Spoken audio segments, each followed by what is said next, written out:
কৈলাসহর চিরাকুটি এলাকায় গাড়ির ধাক্কায় গুরুতরভাবে আহত হয় এক ব্যক্তি। বর্তমানে কৈলাসহর উনকোটি জেলা হাসপাতালে চিকিৎসাধীন ওই ব্যক্তি। আপনারা দেখছেন পিবিএন বাংলা। ঘটনার বিবরণে জানা যায়, কৈলাসহর পুর পরিষদের অধীনে 16 নম্বর ওয়ার্ড এলাকার বাসিন্দা নিপেশ দে নামে এক যুবক সোমবার সকালবেলা চিরাকুটি এলাকায় ব্যক্তিগত কাজে যায়। অভিযোগ, সেখানে যাওয়ার পর একটি দ্রুতগতিতে গাড়ি এসে তাকে সজোরে ধাক্কা দিয়ে রাস্তার মধ্যে ফেলে দিয়ে যায়। প্রথমে তাকে স্থানীয়রা চিকিৎসার জন্য আরজিএম হাসপাতালে নিয়ে আসে। সেখানে প্রাথমিক চিকিৎসা করানোর পর তার অবস্থা বেগতিক দেখে উন্নত চিকিৎসার জন্য জেলা হাসপাতালে রেফার করে দেয় কর্তব্যরত চিকিৎসকরা। বর্তমানে সে সংকটজনক অবস্থায় জেলা হাসপাতালে চিকিৎসা দেন।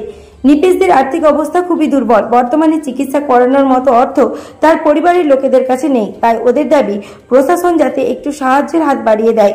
এটাই দাবি জানান সাংবাদিকদের মুখোমুখি হয়ে নিপেশদের স্ত্রী পূর্ণিমা চৌধুরী। বিস্তারিত দেখতে থাকুন পিবিএন বাংলায়। কোনানো হইছে কেমনে হইছে জানি না, আমরা ঘুমে আসলাম, বাইরে দেখে